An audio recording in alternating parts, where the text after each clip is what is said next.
നമസ്കാരം, ഞാൻ അനിൽ ഗോപി. ഇത് പഞ്ചമി ദേവി ക്ഷേത്രമാണത്. അത് തിരുവനന്തപുരം പേട്ട റെയിൽവേ സ്റ്റേഷനിൽ നിയർലി 1-2 കിലോമീറ്ററേ ഉള്ളൂ ഈ ക്ഷേത്രത്തിലേക്ക്. ഞങ്ങളിവിടെ ഒരു 10 മണിക്ക് ക്ഷേത്രത്തിൽ വന്നിട്ടുണ്ടായിരുന്നു. വഴിപാടും ഇതൊക്കെ കഴിഞ്ഞതിന് ശേഷം, ക്ഷേത്രം നട അടച്ചതിന് ശേഷമാണ് ഞാനിത് ഷൂട്ട് ചെയ്തത്.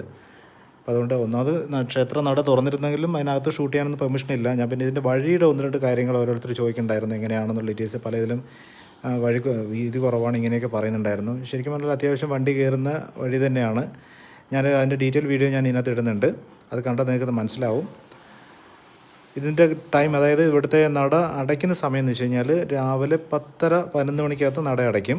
അതുപോലെ തന്നെ വൈകുന്നേരം 7:30 വരെ ആണ് നട തുറന്നിരിക്കുക. അപ്പോൾ അത് കണക്കാക്കി നിങ്ങൾ വരാൻ ശ്രമിക്കുക. വണ്ടി പാർക്ക് ചെയ്യാനുള്ള സൗകര്യം ക്ഷേത്ര പരിസരത്ത് തന്നെ കുറച്ച് വണ്ടികൾ പാർക്ക് ചെയ്യാനുള്ള സൗകര്യമുണ്ട്. അതുപോലെ തന്നെ അല്ലെങ്കിൽ റോഡിൽ പാർക്ക് ചെയ്തിട്ട് വന്നാലും നിങ്ങൾക്ക് നടന്നു വരേണ്ട ദൂരമുള്ളൂ. വാക്കബിൾ ഡിസ്റ്റൻസേ ഉള്ളൂ. ഒരു 50-100 മീറ്ററേ ഉള്ളൂ റോഡിൽ നിന്നും ക്ഷേത്രത്തിലേക്ക്. എല്ലാ മാസത്തിലെയും പഞ്ചമി ദിവസങ്ങളിലാണ് ഏറ്റവും കൂടുതൽ പ്രാധാന്യമുള്ളത്. അതായത് മാസത്തിൽ 2 പഞ്ചമിയുണ്ട്. അപ്പോൾ ഏതെങ്കിലും അങ്ങനെ ഒരു ഡേ പ്രിഫർ ചെയ്ത് വരുന്നതായിരിക്കും ഏറ്റവും ഉത്തമം. നമ്മുടെ ഇവിടെ നിന്ന്, അതായത് തിരുവനന്തപുരം ഭാഗത്ത് നിന്ന്, തമ്പാനൂർ ഭാഗത്തു നിന്ന് ആനേറ ഭാഗത്തേക്ക് വരുന്ന ബസ്സിൽ കയറി കഴിഞ്ഞാൽ ഈ ഒരു ക്ഷേത്ര നടയുടെ അടുത്തായിട്ട് ഇറങ്ങാൻ സാധിക്കുന്നതായിരിക്കും.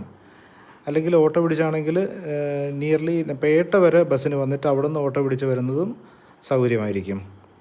എന്തായാലും ഇതിൻ്റെ ഡിസ്റ്റൻസ് ഡീറ്റെയിൽസൊക്കെ ഞാൻ ഇതിൽ ഡിസ്ക്രിപ്ഷനിൽ കൊടുത്തേക്കാം. അപ്പോൾ നിങ്ങൾക്കത് മനസ്സിലാവും എത്ര ഡിസ്റ്റൻസ് ഉണ്ട് കാര്യങ്ങളും. അപ്പോൾ എനിക്ക് എക്സാക്ട് ഡിസ്റ്റൻസ് എനിക്കറിയില്ല. അത് സെർച്ച് ചെയ്തതിന് ശേഷം അതുകൂടെ ഞാൻ ആഡ് ചെയ്തേക്കാം. ഓക്കെ, മറ്റൊരു പുതിയൊരു വീഡിയോയുമായി വേറെ സ്ഥലത്ത് കാണാം. Okay, thank you.